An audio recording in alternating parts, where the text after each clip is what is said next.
Okay, അപ്പൊ എന്തായാലും ആ സിനിമ തിയേറ്ററിലേക്ക് എത്താനുള്ള ഒരു വെയിറ്റിംഗിലും കൂടി ആയിരിക്കുമല്ലോ അല്ലേ ഇപ്പോൾ? അതെ, എനിക്ക് പാട്ട് ഇറങ്ങിയപ്പോൾ തന്നെ ഞാൻ ഐ എം സോ ഹാപ്പി. പിന്നെ അത് ഒരു വലിയ സ്ക്രീനിൽ നമ്മുടെ ശബ്ദം കേൾക്കുമ്പോൾ ഉണ്ടാകുന്ന ഒരു കിക്കുണ്ടല്ലോ, അതിന് യെസ് ഓഫ് കോഴ്സ് വെയിറ്റ് ചെയ്യുന്നുണ്ട്. വേറെ എന്തെങ്കിലും ഈ സിനിമയെ കുറിച്ചുള്ള ഷൂട്ടിങ്ങിന്റെ സമയത്തെ വിശേഷങ്ങൾ അങ്ങനെ എന്തെങ്കിലും? അറിയില്ല, ഞാൻ I am not involve in that kind of a process. ഞാൻ ഓൺലി വിത്ത് ദ സോങ്. മാത്രമല്ല, ഞാൻ ആ കൂടെ ഡബ് ചെയ്ത സമയത്തുള്ള കുറച്ച് പോർഷൻസേ ഞാൻ കണ്ടിട്ടുള്ളൂ. അത് പറയുന്നതിനെ കുറിച്ച് ലിമിറ്റേഷൻസും ഉണ്ട് എനിക്ക്.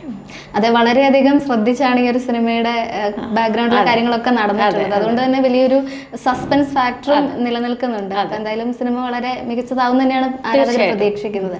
ഇപ്പൊ ഈ ഒരു പാട്ടിൽ നിന്നും സിനിമയിൽ നിന്ന് മാറ്റി നോക്കിയിട്ടുണ്ടെങ്കിൽ പുതിയ വർക്കുകൾ ഏതൊക്കെയാണ് വരുന്നത്? പുതിയ വർക്ക്സ് അത്യാവശ്യം നല്ല വർക്ക്സ് വരുന്നുണ്ട്. അപ്പോൾ ഒന്നും പറയാറായിട്ടില്ല. അതെല്ലാം കൺഫേംഡ് ആയി കഴിഞ്ഞാൽ എനിക്ക് പറയാൻ പറ്റുള്ളൂ. എപ്പോഴും അങ്ങനെ ഒരു പേടിയുണ്ടോ, അല്ലെങ്കിൽ ഏതെങ്കിലും പാട്ട് അങ്ങനെ വരാതിരുന്നിട്ടുണ്ടോ? ഇല്ല, ഞാൻ പാടിയ പാട്ട് അല്ല വരാതിരുന്നിട്ടുണ്ടോ എന്ന് ചോദിച്ചു കഴിഞ്ഞാൽ ഞാൻ അതിനെക്കുറിച്ച് അന്വേഷിക്കുന്നില്ലല്ലോ. ഞാൻ ഇപ്പം പാടിയിട്ട് അത് പോവാറാണ് ചെയ്തത്. അത് വരാത്ത പാട്ടുകളാണെന്നുണ്ടെങ്കിൽ വേറെ ആരെങ്കിലും പാടിയിട്ടുണ്ടാവണം. ഇതിപ്പോൾ എനിക്ക് കൺഫേംഡ് ആയിട്ടുള്ള കാര്യത്തിനെ കുറിച്ച് എനിക്ക് ധാരണയുണ്ട്. പക്ഷെ അതെനിക്ക് പ്രേക്ഷകരോട് പറയാനുള്ള അതിൻ്റെ സ്വാതന്ത്ര്യം എനിക്കില്ലാന്നേ ഞാൻ പറഞ്ഞിട്ടുള്ളൂ. ഇപ്പോൾ ലിജോയുടെ കാര്യത്തിൽ എനിക്ക് 2 ആഴ്ച മുന്നേയും എനിക്ക് ഇൻ്റർവ്യൂസ് ഉണ്ടായിരുന്നു. അതെനിക്ക് കൺഫേംഡ് ആയിട്ടുള്ള ന്യൂസായിരുന്നു.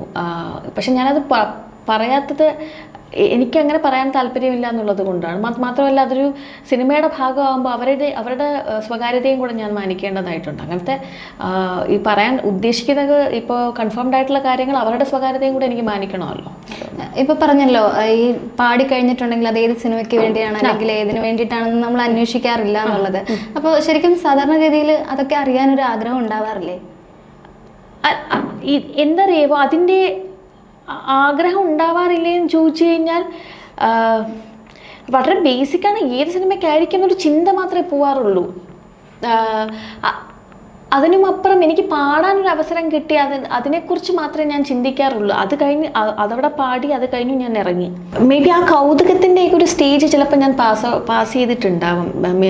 ഞാൻ വളർന്ന അല്ലെങ്കിൽ ഞാൻ ജീവിച്ചിരുന്ന ഒരു ലൈഫ് സ്റ്റൈൽ വെച്ച് നോക്കുകയാണെങ്കിൽ ഞാൻ എന്നും ഒരു മാസത്തിൽ 4 പടം ഹിറ്റൊക്കെ അടിച്ചുകൊണ്ടിരുന്ന ഒരാളുടെ കൂടെയാണ് ഞാൻ ജീവിച്ചുകൊണ്ടിരുന്നത്. അപ്പോൾ ഞാനിപ്പോൾ ആലോചിക്കുന്നത് ചാർലി അതുപോലുള്ള വലിയ വലിയ ബിഗ് ബഡ്ജറ്റ് പടങ്ങളുടെ ഭാഗവും കൂടെ ആയിരുന്നു ഞാൻ ദിവസേന അതിൻ്റെ അപ്ഡേറ്റ്സ് കണ്ടുകൊണ്ടിരുന്നത്. അപ്പോൾ അതുകൊണ്ട് എനിക്കതൊരു കൗതുകം എന്ന് പറയുന്ന ഫാക്ടറൊന്നും എനിക്ക് ഇല്ല. എനിക്ക് യൂസ്ഡായി അതുപോലത്തുള്ള കാര്യങ്ങളിലോട്. മേ ബി അതുകൊണ്ടായിരിക്കാം ചിലപ്പോൾ ഇതൊന്നും അന്വേഷിക്കാനുള്ളൊരു ത്വരയില്ലാത്തത്. ഇപ്പം മലയാളത്തിനാണെങ്കിലും അല്ലെങ്കിൽ വിദേശത്തെ മറ്റ് ഭാഷകളിലൊക്കെ ആണെങ്കിലും ഏറ്റവും കൂടുതൽ നോക്കിക്കാണുന്ന ഒരു മ്യൂസീഷ്യൻ ആരാണ്? കേരളത്തിലെ ഇപ്പോൾ നമ്മുടെ ഇപ്പോഴത്തുള്ള മ്യൂസീഷ്യൻസ് ഇപ്പോൾ ഒരുപാട് പേര് നല്ല മ്യൂസീഷ്യൻസ് ഉണ്ടല്ലോ. നമ്മുടെ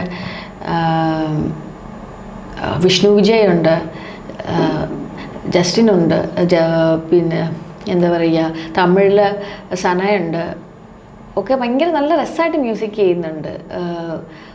പിന്നെ പുതിയ പിള്ളേർ പുതിയ മ്യൂസീഷ്യൻസ് ഇൻഡിപെൻഡൻ്റ് ആയിട്ടുള്ള പുതിയ ആർട്ടിസ്റ്റുകൾ എല്ലാവരും വരുന്നുണ്ടല്ലോ. അപ്പോൾ ഒരുപാട് പേര് നമുക്കിപ്പോൾ പാട്ട് പാട്ടാണ് നമുക്ക് ഇഷ്ടമുള്ള പാട്ട് എന്ന് ചോദിക്കുന്ന മാതിരിയാണ് ഏത് മ്യൂസീഷ്യൻ്റെ പാട്ടാണ് ഏത് മ്യൂസീഷ്യനെയാണ് നോക്കിക്കാണുന്നതെന്ന് വെച്ചാൽ ഇഷ്ടംപോലെ മ്യൂസീഷ്യൻസ് ഉണ്ട്. നമുക്ക് എപ്പോഴും അപ്ഡേറ്റഡ് ആയിരിക്കാൻ ശ്രദ്ധിക്കുന്ന ഒരാളാണെന്ന് തോന്നുന്നു. അപ്ഡേറ്റഡ് ആയിരിക്കാൻ ശ്രദ്ധിക്കണം.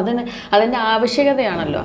അത് ആരാണ് ഏത് പാട്ട് പാടി, അദ്ദേഹം വേറെ ഏത് പാട്ട് പാടിയിട്ടുണ്ട്, ഈ പാട്ട് ഇങ്ങനെയാണ് അദ്ദേഹം പാടിയത്, അപ്പോൾ ഇവിടെ ഇങ്ങനെയാണ് അദ്ദേഹം പാടിയിരിക്കുന്നത്, അപ്പോൾ ഈ ഒരു മ്യൂസിക് ഡയറക്ടറിന് വരുമ്പോൾ ഇങ്ങനെയായിരിക്കും അദ്ദേഹം കൊടുക്കുക എന്നുള്ളതൊക്കെ ഞാൻ ശ്രദ്ധിക്കാറുണ്ട്. ഇപ്പം ഈ ഫാഷൻ സെൻസിന്റെ കാര്യത്തിലും വളരെയധികം സോഷ്യൽ മീഡിയയിലൊക്കെ വളരെ സജീവമായിട്ട് മോഡലിംഗും ഒക്കെ ചെയ്യുന്ന ആളാണ്. അപ്പോൾ ഇങ്ങനെ ഒരു ഫാഷൻ ഐക്കണായിട്ട് കാണുന്ന ആരെങ്കിലും ഉണ്ടോ? ഫാഷൻ ഐക്കണായിട്ട് എനിക്ക് സോനം കപൂറിൻ്റെ ഡ്രസ്സിങ് ഒക്കെ എനിക്ക് ഇഷ്ടമാണ്. പിന്നെ എനിക്ക് ഈ ഡിസൈനേഴ്സിൽ സബ്യസാച്ചി അതുപോലുള്ള എല്ലാ തരുൺ തഹിലാനി ഒക്കെ എനിക്ക് വളരെ ഇഷ്ടമുള്ള ആളാണ്. മലയാളത്തിലും നന്നായിട്ട് റിമ നന്നായിട്ട് ഡ്രസ്സ് ചെയ്യുന്ന ആളാണ്. സാനി അയ്യപ്പൻ നന്നായിട്ട് ഡ്രസ്സ് ചെയ്യും. രസമാണ്. ഇവരൊക്കെ ഫോളോ ചെയ്യാറുണ്ട്. ഞാൻ അപ്ഡേറ്റ്സ് കാണാറുണ്ട്. ഇവരുടെയൊക്കെ പുതിയ എങ്ങനെയാണ് അവരുടെ ക്യാരക്ടർ ക്യാരി ഓവർ ചെയ്യുന്നത്, അവരുടെ സ്റ്റൈൽ ക്യാരി ഓവർ ചെയ്യുന്നതൊക്കെ ശ്രദ്ധിക്കാറുണ്ട്. ഓക്കെ, അപ്പൊ ഈ ഒറിജിനൽസ് ചെയ്യുന്നുണ്ടല്ലോ, സ്വന്തമായിട്ടുള്ള മ്യൂസിക് പ്രൊഡക്ഷൻ വരുന്നുണ്ടല്ലോ, അപ്പൊ ശരിക്കും ഒരു റെക്കോർഡിങ്ങിന് പോകുന്നതും അല്ലാതെ സ്വന്തമായിട്ട് പ്രൊഡക്ഷൻ ചെയ്യുന്ന സമയത്തും ഏറ്റവും കൂടുതൽ വെല്ലുവിളി വരുന്നത് എന്താണ്? മറ്റുള്ളവർ റെക്കോർഡിങ്ങിന് പോയിട്ടാണോ? അതെ, മറ്റുള്ളവർ റെക്കോർഡിങ്ങിന് പോയാൽ നമുക്ക് ഈസി അല്ലേ? അവർക്ക് അവരുടെ തലയിൽ ഉദിച്ചൊരു കാര്യം എനിക്ക് എക്സിക്യൂട്ട് ചെയ്യുക എന്നുള്ളത് മാത്രമേ ഉള്ളൂ. ആ എക്സിക്യൂട്ട് ചെയ്യുന്ന സമയത്ത് എൻ്റെതായ രീതിക്ക് എന്തെങ്കിലും കോൺട്രിബ്യൂഷൻ ചെയ്യുക എന്നുള്ളതാണ്.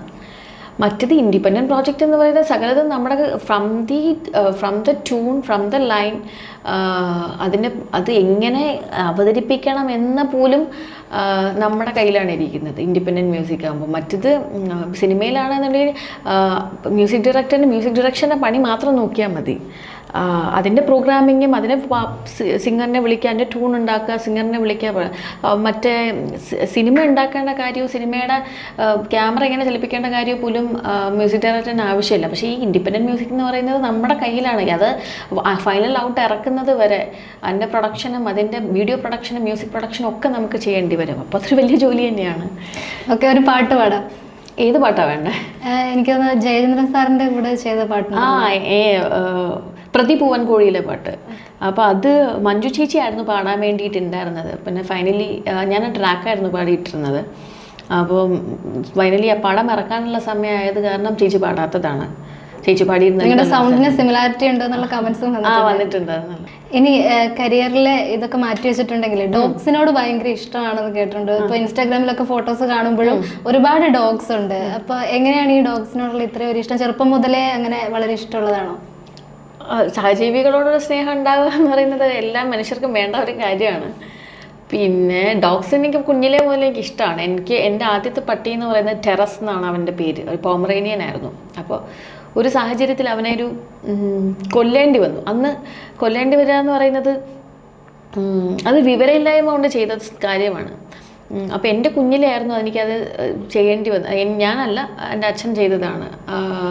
അപ്പോൾ അതിനെ കൊല്ലേണ്ടി വന്ന സാഹചര്യം ഇങ്ങനെ നോക്കിയപ്പോൾ അങ്ങനെ ചെയ്തു. പിന്നെ ഒരു വളർന്നു കഴിഞ്ഞൊരു 10, 20, 22 വയസ്സായിരുന്നപ്പോഴാണ് എനിക്ക് എൻ്റെ രണ്ടാമത്തെ ഡോഗിനെ കിട്ടുന്നത്, ഹിയാഗോ. അപ്പോൾ എനിക്കൊരു കുറ്റബോധം, എന്തോ അച്ഛൻ ചെയ്തതാണെങ്കിൽ പോലും എനിക്കൊരു കുറ്റബോധം ഉണ്ടായിരുന്നു. എൻ്റെ പട്ടീനെ ടേക്ക് കെയർ ചെയ്തില്ല ഞാൻ, അവൻ മരിച്ചുപോയി, അവനെ അച്ഛൻ ചെയ്തു കളഞ്ഞല്ലോ എന്നുള്ളൊരു കുറ്റബോധം എനിക്കുണ്ടായിരുന്നു. ആ കുറ്റബോധം കൂടെ ഉള്ളത് കൊണ്ടാവാം. പിന്നെ ഈ പട്ടികളെയൊക്കെ നമുക്ക് സ്നേഹിച്ച് തുടങ്ങിക്കഴിഞ്ഞ് കഴിഞ്ഞാൽ അതൊരു സ്റ്റോപ്പ് ചെയ്യാനൊന്നും പറ്റത്തില്ല. ഇപ്പം എനിക്ക് എൻ്റെ കയ്യിൽ 3 പട്ടികളുണ്ട്. അല്ലാതെ വേറൊരു വീട്ടിൽ ഒരു 4-5 പട്ടികളുണ്ട്.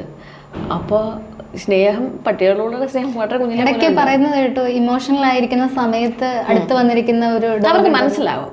അവർക്ക് നാച്ചുറലി അത് നമ്മുടെ ഇമോഷൻസ് അവർക്ക് ഒരു പരിധിവരെയൊക്കെ അവർ ആ ഇമോഷൻസ് എടുക്കാൻ ശ്രമിക്കാറുണ്ട്. അത് മനസ്സിലാക്കിയിട്ട് നമുക്ക് എന്തെങ്കിലും ബുദ്ധിമുട്ടുണ്ടെങ്കിൽ അവർ ആ സൈഡിൽ ഉണ്ടാവും, നമ്മുടെ സൈഡിൽ എപ്പോഴും വന്നിരിക്കും. നമ്മൾ ആ ബുദ്ധിമുട്ടിലാണ് എന്ന് മനസ്സിലാക്കി വന്നിരിക്കും. കമ്മ്യൂണിക്കേറ്റ് ചെയ്യും അവരെപ്പോഴും.